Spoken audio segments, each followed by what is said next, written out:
Chapter 4, Ramona and the Apples. Mom asked Beezus to babysit Ramona while she went to the grocery store. Ramona wanted to play hide and seek. Ramona hid in the basement.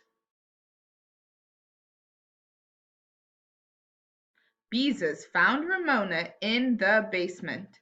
When she found her, she also found a mess.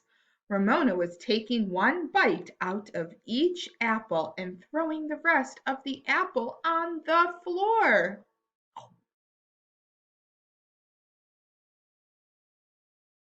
Beezus felt angry. Beezus had an idea. They could use the apples to make applesauce. When Mom got home, Beezus told her what happened. Mom thought making applesauce was a good idea. Beezus felt proud.